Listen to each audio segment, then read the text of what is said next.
Hai Sobat Awan Channel, gimana kabarnya? Seorang pria tanpa memiliki ketakutan adalah seseorang yang tidak memiliki cinta. Jika tidak mencintai, tentu kamu tidak akan kehilangan apapun. Kali ini Awan akan membahas film bergenre psikopat dengan akhir cerita yang begitu membahagiakan bagi seorang penonton. Seperti biasa, bagi kalian yang suka dengan konten seperti ini, silahkan subrek aja supaya tidak ketinggalan alur cerita film menarik lainnya dari Awan Channel. Inilah alur cerita film I Saw the Devil, dan selamat menonton.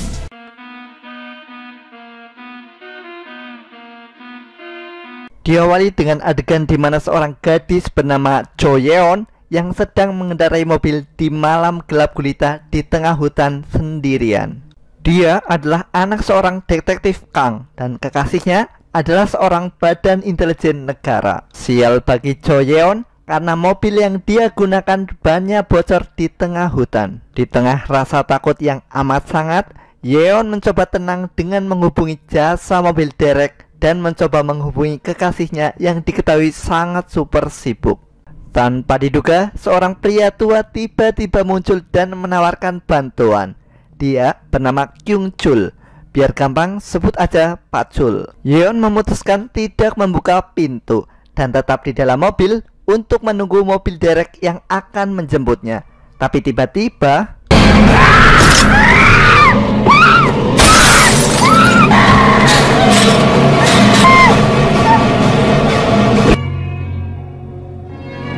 setelah puas melakukan aksinya, Pak Chul bergegas membawa Yeon ke markas dan berniat memutilasi dia. Diketahui Pak Chul adalah seorang psikopat spesialis rapi lempit. Karena setelah diperkosa, dia selalu memutilasi para korban. Di saat korban sudah tanpa busana dan tak berdaya, Yeon memohon untuk tidak dibunuh karena dia sedang mengandung. Namun semua itu sia-sia belaka.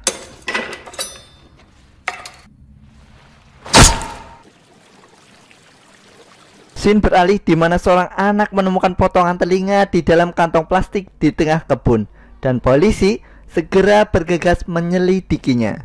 Tak berlangsung lama, akhirnya kepala Yeon ditemukan tak jauh dari lokasi penemuan telinga. Penemuan ini membuat detektif Kang sangat marah, dan tentu saja kekasihnya dilanda depresi.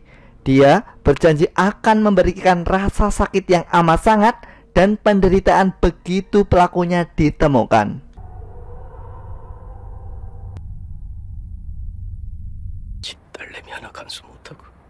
Di tengah rasa depresi mendalam, Kim Seo Yeon atau sebut saja Yoyon memutuskan untuk cuti selama 2 minggu dan meminta pil yang dilengkapi GPS dan mikrofon untuk menjalankan misi balas dendam selama masa cuti.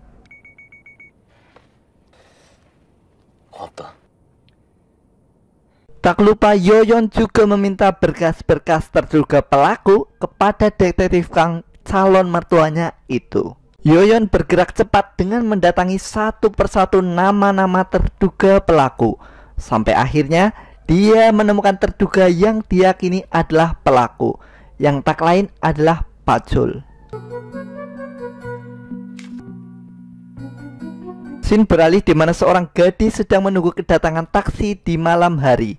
Seperti yang kita duga, Pak Chul datang menawarkan bantuan tumpangan. Dengan modal wajah polos dan muka memelas, korban pun bersedia menumpang dengannya.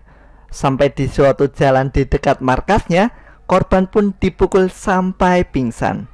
Sesampainya di markas, korban diperkosa terlebih dahulu, dan dalam kondisi tanpa busana, korban pun dimutilasi sebagaimana korban-korban sebelumnya. Beralih ke Yoyon yang mendatangi rumah orang tua Pak Chul guna melacak keberadaannya. Namun menurut mereka, Pak Chul sudah sangat lama sekali belum pulang ke rumah. Pandangan beralih ke anak Pak Chul yang bernama Wowo, yang sepertinya mengetahui di mana letak keberadaan ayahnya itu. Setelah mengorek informasi dari Wowo, Yoyon bergegas menuju tempat tinggal Pak Chul guna mencari bukti yang kuat bahwa dia adalah pembunuh tunangannya, yaitu Yeon. Yoyon kemudian menemukan loker berisi CD-CD wanita dan menemukan sebuah cincin di ruang eksekusi yang tidak lain adalah milik Yeon. Dan setelah momen ini, jiwa psikopat dalam hati Yoyon pun semakin menguat. Scene berganti di mana anak-anak sekolah pulang dengan diantarkan oleh Pacul. Sudah kalian duga kan bagaimana nasib salah satu penumpangnya?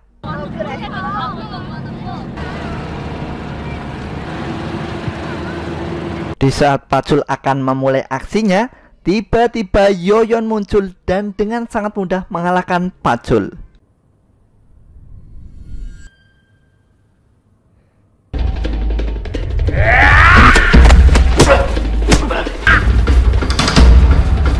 Di saat Pacul sudah tak sadarkan diri, dia tersadar kalau Pacul tidak boleh mati dengan mudah tanpa penderitaan yang amat sangat.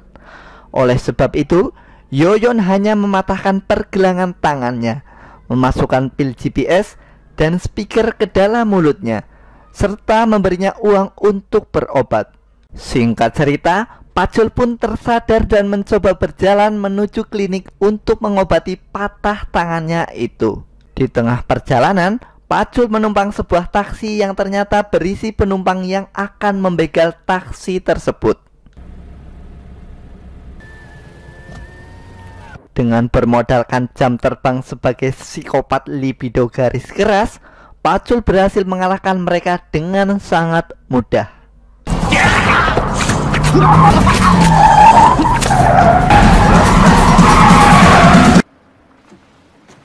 Sesampainya di klinik Tongfang, Pacul segera berobat sambil memarahi dokter yang mengobatinya itu. Di tengah kemarahan yang memuncak, tiba-tiba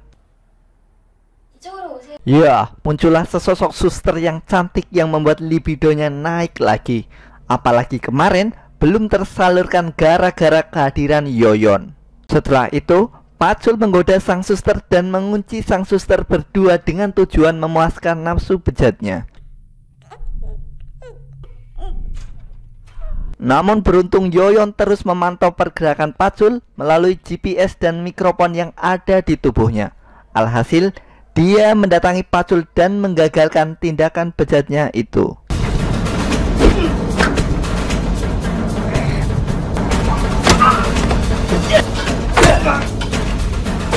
Dan yang membuat saya tidak puas adalah Yoyon hanya memotong saraf kaki kanan Pacul agar pincang. Kenapa tidak dikebiri aja, Bang? Setidaknya tidak ada gadis cantik yang diperkosa sebelum meregang nyawa.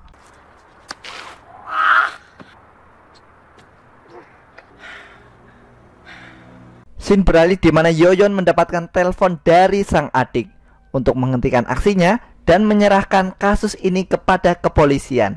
Namun Yoyon menolak karena dia baru saja memulai. 마음 잘 알지만 그 일은 그만뒀으면 이런다고 언니가 살아 돌아오는 것도 아니잖아요.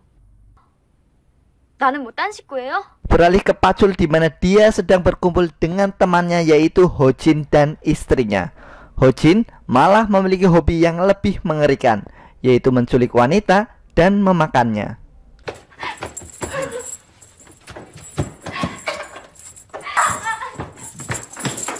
Yoyon yang mengetahui Hojin akan melakukan aksinya tentu saja mencegahnya, dan terjadilah pertarungan epik antara agen rahasia melawan kanibal.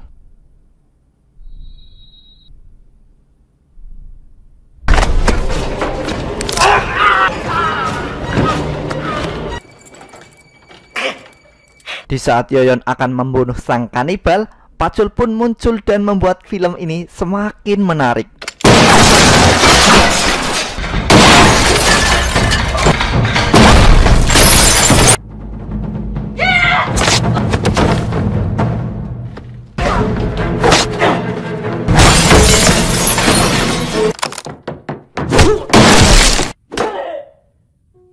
Dengan perjuangan yang luar biasa dan arahan sutradara, akhirnya Yoyon berhasil mengarahkan mereka berdua. Yoyon mencoba mengamankan Pacul, sementara polisi mencoba menangkap Hojin dan istrinya.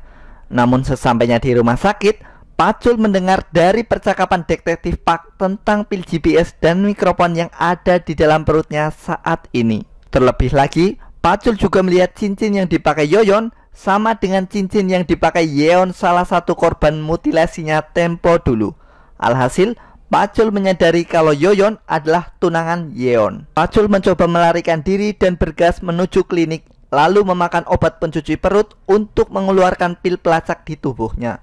Kemudian memasukkan pil itu ke tubuh orang lain. Dan kini Pacul bebas tanpa bisa lagi dilacak oleh Yoyon. Dan Anda akan terkejut apa yang akan dilakukan Pacul setelah ini.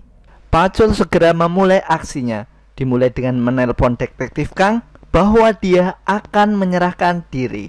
Dan sebelum itu, ada urusan yang akan dia bereskan. Kebingungan melacak di mana posisi Pacul, Yoyon mencoba mengorek informasi dari Hojin yang ada di rumah sakit. Dia memberi info bahwa Pacul akan mengincar keluarga Yeon. Dan yang lebih membuatnya murka adalah Pacul akan memperkosa adiknya Yeon, lalu kemudian membunuhnya. Di saat Yoyon mencoba menghubungi detektif Kang untuk berhati-hati, Pacul tiba-tiba muncul dan menyamar sebagai seorang kurir. Dan kalian tahulah apa yang akan terjadi.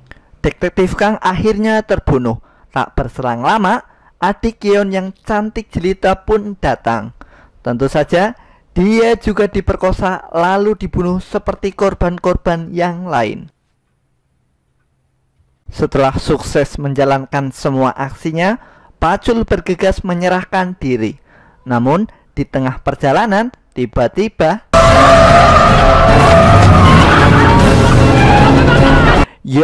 Yoyon mencoba menculik manusia biadab itu dan akan membunuhnya dengan sangat mengerikan.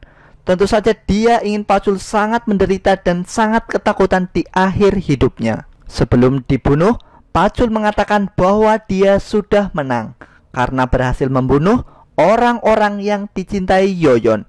Dan Yoyon lalu menghajarnya secara membabi buta.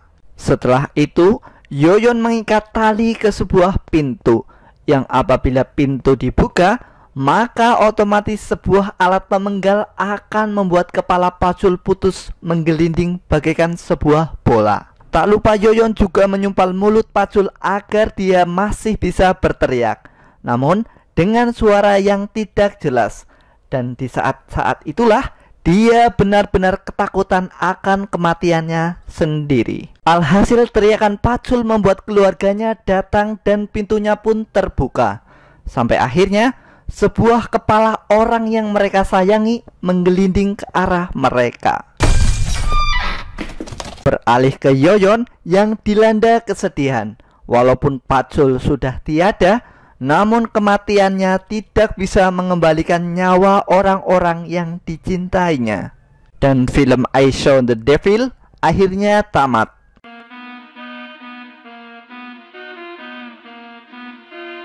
Gimana alur cerita film ini guys? Kematian tunangannya dalam kondisi hamil dan keluarganya membuat Yoyon sangat murka dan berhasil membuat sang pembunuh ketakutan dan mati mengenaskan. Dimulai dari dipatahkan tulang tangan, berlanjut ke saraf kaki kanan, namun tetap saja tidak membuat perburuan serapi lempitnya selesai. Pemerkosaan dan pembunuhan terus berlanjut sampai akhir hayat. Pesan yang bisa kita ambil dari film ini adalah jika menderita gangguan mental, hilangnya rasa empati, segera hubungi dokter kejiwaan untuk penyembuhan lebih lanjut. Itu saya Awan dan jajaran tim editor Awan Channel yang beranggotakan saya seorang pamit undur diri. Terima kasih telah menonton. Jangan lupa subscribe aja. Dan sampai jumpa di alur film menarik berikutnya guys.